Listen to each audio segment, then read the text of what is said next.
Brasil precisa se recuperar economicamente para depois fazer as reformas que nós precisamos. Agora, a perspectiva para o ano que vem é de melhoria. Lentamente está tendo uma recuperação esse ano, mas a grande expectativa é, de fato, que aconteça no ano que vem. Depois de nós passarmos essa crise, eu não tenho dúvida que o Brasil sairá muito mais fortalecido do que entrou nessa crise. É o dinheiro da corrupção que leva todo o nosso futuro embora.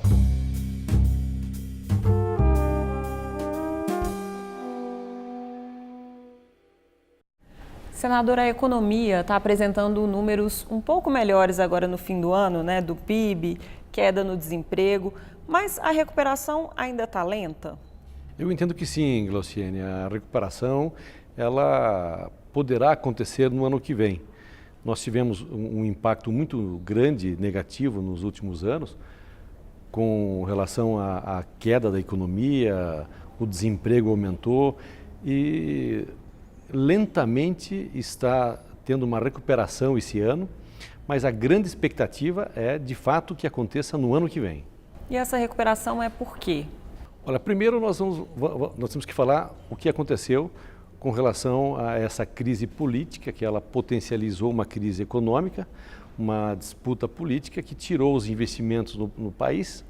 Nós tivemos uma retirada de investimento também do BNDES, a falta de recursos para o investimento das empresas, dos serviços, obras de infraestrutura que necessitavam de recursos do BNDES, não aconteceram. E foram retirados, foi retirado, se não me falha a memória, 100 bilhões de reais do BNDES para o Tesouro, para o Caixa do Tesouro. Isso é dinheiro que faltou para a economia. Esse dinheiro é o que girava a produção, girava a compra de equipamentos, investimento das empresas e tudo mais. Bom, agora nós temos uma queda da inflação, uma queda dos juros, embora, no meu ver, os juros poderiam cair ainda mais. Na última reunião do Copom, o juro veio a 7%, mas nós temos uma inflação hoje de 2,7%, ou seja, nós temos um juro real de 4,3%. Então, ainda é um juro muito alto para o mercado. Além de se ter o juro alto, nós estamos com uma dificuldade de acesso a financiamento por parte de empresas que precisam fazer investimentos. Então, a grande expectativa é que no ano que vem a gente possa reverter ainda mais a questão dos juros, ter uma queda ainda maior dos juros e ter condições, e as empresas terem condições de poder ter acesso a esse dinheiro para fazer os investimentos necessários que o Brasil precisa. Mas a grande expectativa nossa para o ano que vem é com relação ao agronegócio. O agronegócio, se nós estimamos no ano que vem um crescimento de 3%, 1% será somente do agronegócio. Então, esta é a grande expectativa que nós temos para o ano que vem. O resultado para o agronegócio esse ano não foi muito bom, né? A CNA divulgou dados e o setor perdeu este ano em relação aos anos anteriores. É verdade, houve uma queda na produção esse ano e talvez deva-se ter uma manutenção dessa queda na produção, mas os preços devem estar melhor pelas perspectivas que nós temos para o ano que vem. Portanto, o crescimento do agronegócio ou a participação do agronegócio na economia, que já é forte, é o que sustenta, né, a exportação brasileira, ano que vem será ainda mais forte. Essa queda em 2017 é atribuída a quê?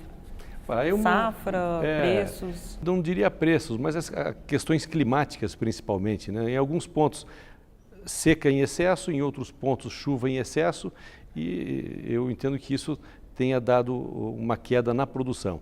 Não foi, nesse aspecto, não foi falta de recursos, porque o governo, ano a ano, tem aportado recursos para os planos safra, tanto a industrial quanto o plano de safra da agricultura familiar, e não se teve um resultado positivo como nos outros anos. Mas a expectativa é que a gente comece também a ter uma melhora no ano que vem, porque é o que o Brasil mais exporta e mais produz. Agora, qual é o problema que nós estamos enfrentando e talvez, e eu acredito que deva ser uma das causas da diminuição da exportação ou da industrialização do que nós produzimos. É a falta de investimento em infraestrutura. Esse é um dos grandes problemas que nós temos no Brasil ainda hoje. Nós estamos vendo os países concorrentes, né? Os países concorrentes do Brasil investiram muito na infraestrutura. Infraestrutura nas rodovias, ferrovias, os nossos portos. Se não houver um investimento pesado nesse segmento, nós não vamos conseguir passar desse momento delicado que nós estamos vivendo hoje. Mas quem tem que investir em infraestrutura? Porque o governo não vai investir, né? O investimento em infraestrutura vai continuar baixo ano que vem. Vai continuar baixo. Os recursos que nós temos para o investimento, que era da ordem de 52 bilhões de reais por ano, baixaram para, se não me engano, 36, 37 bilhões de reais. Ou seja, houve uma queda muito grande. E o Brasil precisa investir em infraestrutura, diretamente ou através de concessões. Nós temos vários países que querem investir no Brasil em parceria, através de PPP, e isso tem que ficar mais claro. As regras têm que ficar mais claras e dar uma segurança jurídica mais clara para que essas pessoas, essas empresas internacionais possam vir investir no Brasil. E nós, brasileiros, não temos que ter preocupação de ver empresas de outros países virem investir no Brasil. O que o governo faz é concessionar. O comando, a fiscalização, a atuação sempre é governamental. A parte operacional pode ser concessionada, mas as diretrizes, as políticas públicas é governamental. E aí o que falta nesse sentido? É legislação, é regulamento do Poder Executivo, é vontade política, o quê? É tudo junto, Glaciane, é tudo junto. É a vontade política, em primeiro lugar, é uma legislação mais clara e regras mais claras do Executivo também, das agências, né? As agências que normatizam as concessões, ela tem que ser mais rápidas. E um dos grandes problemas que nós temos no Brasil são os entraves ambientais. Os entraves ambientais que existem hoje para licenciamento de obras importantes, obras relevantes para o Brasil, realmente tem sido um dos gargalos no atraso das obras brasileiras. Juntado com a burocracia de fazer licitação, de orçamento, somado isso tudo, nós vamos chegar a esse ponto que nós estamos hoje. Os nossos países concorrentes investiram pesado, investiram forte, estão com as suas rodovias em boas qualidades, os seus portos em perfeitas condições, e o Brasil muito atrasado, e num passado recente o Brasil estava próximo desses países. E esperar que o governo faça isso não dá mais? Olha, o governo tem que fazer isso. É uma questão de política pública, direta ou indiretamente. Tem obras que o governo tem que fazer diretamente, tem obras que ele tem que concessionar, como estão acontecendo hoje com as principais rodovias brasileiras. As principais rodovias brasileiras estão sendo concessionadas. A que está mais próximo de fazer uma concessão é a nossa BR-364 de Porto Velho a Vilhena.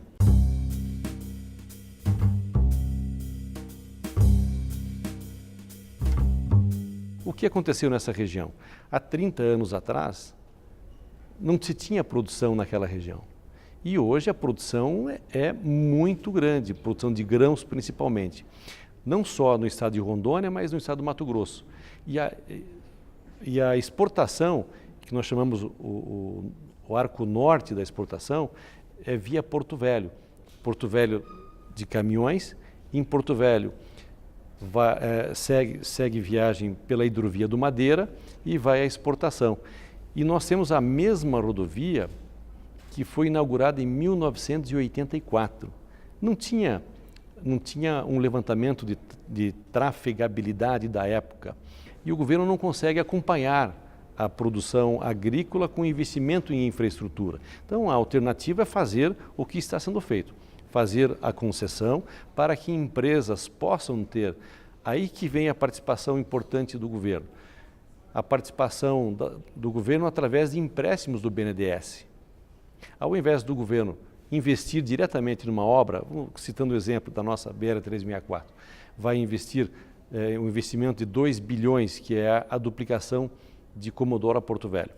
Ao invés do governo investir diretamente, ele pode emprestar via BNDES para uma empresa que venha ganhar a concessão, e essa empresa vai pagar o BNDES, devolver ao BNDES através do pedágio que vai ser cobrado. Então, o governo vai fazer apenas um empréstimo. E esta, para mim, é a função principal do BNDES. É um banco de desenvolvimento. É para isso que serve o BNDES. Então, o BNDES tem que ter recursos para investir nas obras de infraestrutura brasileira. Nós temos algumas obras paralisadas, no caso no Mato Grosso, ligando Cuiabá a Campo Grande a São Paulo, porque não houve a contrapartida do governo com relação a empréstimos do BNDES. Portanto, o BNDES não pode faltar, não pode falhar. Ele é fundamental para o desenvolvimento, para o investimento da infraestrutura brasileira. Não diretamente, mas através de concessões. Da mesma forma, as nossas ferrovias também. Nós estamos discutindo já há algum tempo a ferrovia que liga até o Pacífico, passando por Mato Grosso, Rondônia, Acre, Peru, chegando ao Pacífico. A China se propôs a investir. Criamos um fundo onde tem a participação do Brasil, participação da China para empréstimos para a infraestrutura. E nós não conseguimos avançar no projeto executivo para que a gente possa fazer essa concessão. Mas é uma ferrovia muito, muito importante, não só para o nosso estado de Rondônia, para o estado do Mato Grosso, mas é uma ferrovia importante para o país, para o Brasil como um todo. Talvez os escândalos de corrupção tenham prejudicado um pouco esses investimentos internacionais também, né? E a participação do BNDES nesses investimentos. O que atrapalhou o crescimento do Brasil foi exatamente os escândalos de corrupção. Aliás, não os escândalos, mas sim a corrupção. É muito ruim que isso tenha vindo à tona, mas também acho importante que se passe o país a limpo. O problema não foi vir à tona o que aconteceu, mas sim o que aconteceu. Se nós chegamos ao ponto de encontrarmos em uma única sala 51 milhões de reais em moeda corrente, em papel, imagina-se quanto é que não foi se desviado com toda essa corrupção que aconteceu no Brasil em vários governos. Não é uma coisa que nasceu agora, já vem de algum tempo e que eu sinto que chegou o momento de frear isso. É evidente que o problema do Brasil hoje, a falta de recursos, a falta de dinheiro, é exatamente em função da corrupção que aconteceu nos últimos anos. Agora, se esses investimentos também não forem feitos, o fantasma da inflação não sai do país, né? Que aí você tem uma pressão sobre a estrutura, né? Sem dúvida. Vejamos o que nós sofremos nesses últimos anos. Exatamente porque o governo parou de investir nas suas obras. As obras sociais, o programa Minha Casa Minha Vida, o FIES, as obras de infraestrutura, todas essas obras sofreram cortes e cortes grandes. Isso retraiu a economia e gerou desemprego.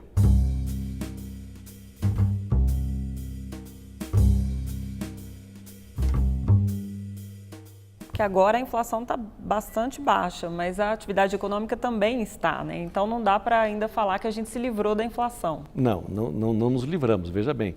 Esse ano nós tivemos um aumento no preço de óleo diesel, por exemplo, que eu entendo que é um indutor da economia brasileira, de 6%.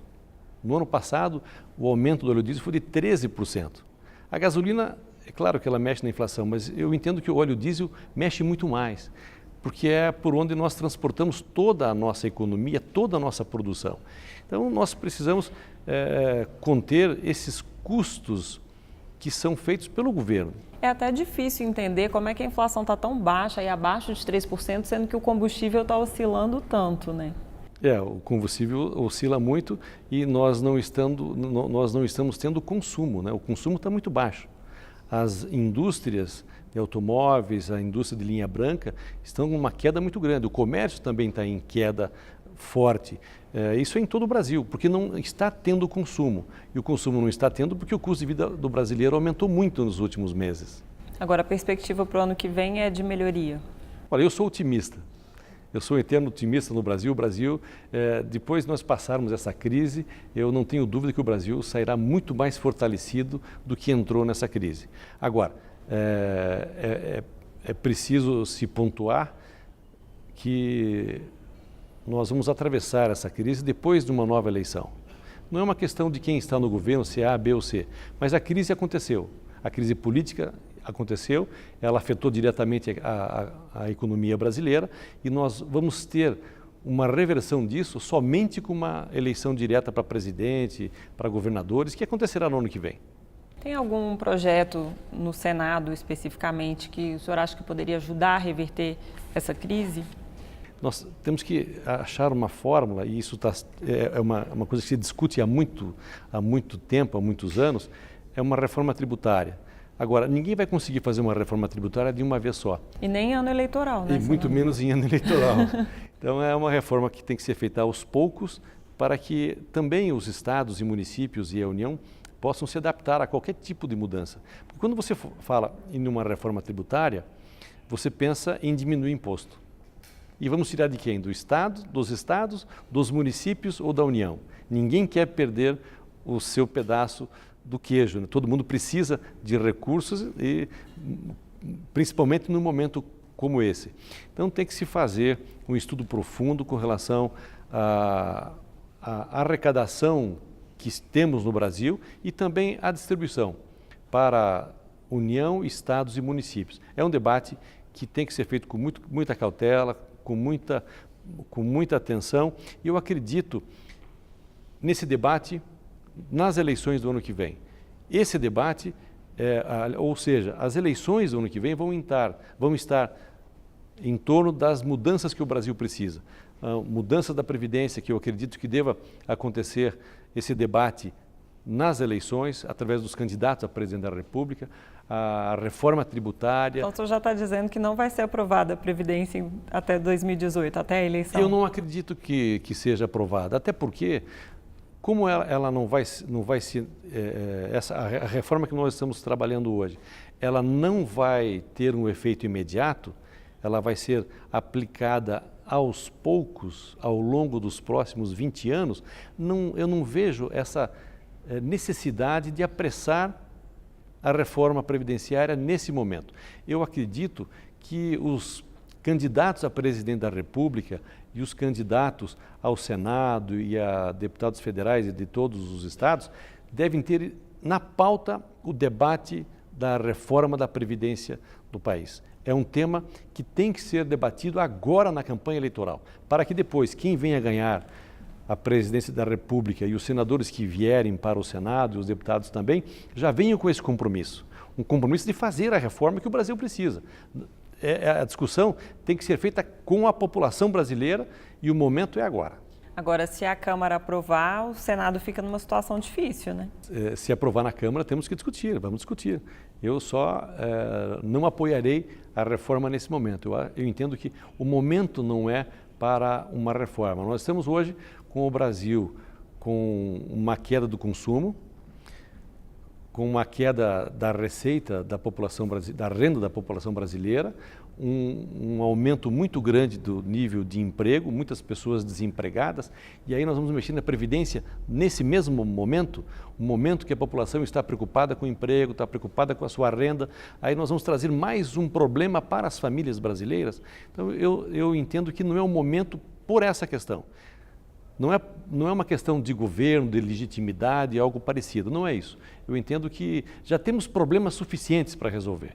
E como nós não vamos colocar isso em prática de momento, de pronto, nós temos condições de esperar um pouco mais, debater com a sociedade, e as eleições estão aí para isso. É uma sinalização para o mercado? Então vamos sinalizar para o mercado que o Brasil precisa se recuperar economicamente, para depois fazer as reformas que nós precisamos. Primeiro, nós temos que arrumar a nossa casa. Arrumar a nossa casa é cuidar da economia. E para melhorar a economia, tem que se estancar toda essa corrupção que esteve por aí por perto até pouco tempo e em alguns momentos até pode estar acontecendo, não sabemos. Mas é uma das providências mais importantes que nós temos no Brasil. Qual das duas reformas é mais importante para o país hoje, a tributária ou a previdenciária? As duas são importantes. A previdenciária tem que ser debatida, tem que ser enfrentada o mais rápido possível. Se nós não enfrentarmos ela de frente e debatendo com a sociedade, nós vamos chegar daqui a alguns anos com a economia brasileira inviabilizada. E você não pode também fazer uma reforma tributária sem fazer a previdenciária, porque você vai talvez criar um desequilíbrio econômico muito maior. Você pode diminuir a receita da União, aumentar a dos estados, aumentar a dos municípios, e aí nós criaremos um problema ainda maior para a Previdência. Nós falamos dos desempregados, né, que houve criação de empregos, mas os postos de trabalho estão crescendo na informalidade, o que é ruim para o governo porque não eleva a arrecadação, né? Como fazer para que o mercado formal volte a crescer? É estimular o consumo. Estimulando o consumo, nós vamos ver as empresas empregando novamente, aumentando a industrialização, para que a gente possa retomar a economia. E isso é uma questão de governo. O governo tem que injetar dinheiro na economia, através de obras, através do BNDES, fazendo com que as empresas tenham condições de ter acesso a recursos para investir no seu próprio negócio. Agora, o senhor falou dos juros, que ainda é bastante alto, tem uma perspectiva de queda no ano que vem para 6,75%. Só que os Estados Unidos estão com uma discussão contrária, né, de aumentar os juros. E aí a gente perderia muitos investidores estrangeiros. Como é que fica o país? Porque diminuir juros é privilegiar o empresariado nacional, mas é desprivilegiar o investidor estrangeiro. E aí, quem ganha nessa? Olha, eu prefiro investir na produção. Se nós diminuirmos os juros no Brasil, nós vamos ter investimento na produtividade, na industrialização brasileira. E os empresários estrangeiros vão deixar, talvez, de aplicar tanto na Bolsa e aplicar mais na produção e na industrialização brasileira. Aplicar nas obras de infraestrutura brasileira. É isso que o Brasil precisa e é nesse caminho que nós temos que direcionar os investimentos, tanto internos quanto externos também. Vamos atrair esses investidores. A Bolsa é importante? É claro que é importante, não é esse o ponto, mas nós precisamos investir na infraestrutura brasileira. Não só a Bolsa, é uma questão de financiamento da dívida do governo, né? Como é que o governo vai pagar a própria dívida? Sem dúvida, nós temos que ter esse equilíbrio, né? Mas eu não tenho dúvida que se houver investimento na infraestrutura, no consumo, nós vamos resgatar também a arrecadação do próprio governo. Aumentando receitas. Com certeza. Quanto mais nós girarmos a economia, quanto mais o dinheiro trocar de mão, mais o cofrinho do governo vai aumentando. Então precisa girar a economia, precisa girar essa roda, girar. Quanto mais girar, mais o governo arrecada e vai ter condições de bancar os seus custos e fazer os investimentos necessários no Brasil. Hoje nós temos no mundo uma preocupação de aumentar a produção de alimentos. E nós temos 14 gargalos no mundo, considerados por técnicos internacionais, que ameaçam o futuro da produção de alimentos no mundo. No Brasil, nós somos 2 dos 14. Nós temos 2, que é a nossa falta de rodovias e o problema dos portos brasileiros. Depois tem o Canal do Panamá, Canal do Suez e outras coisas mais. Mas dos 14, 2 estão no Brasil, que é exatamente a falta de investimento nas nossas rodovias e nos nossos portos para exportação. É um problema que o Brasil precisa resolver e isso não se resolve sem investimento. Então nós temos que atrair o investimento internacional através de concessões. O Brasil é um país viável. Todos os economistas mundiais atestam isso. Olha, o Brasil vai crescer, vai desenvolver. O que nós precisamos? Precisamos nos organizar internamente. Senador, eu agradeço a participação no programa Salão Nobre e até a próxima. Eu é que agradeço a oportunidade, um abraço a todos. Espero voltar aqui mais vezes, se possível. Com certeza.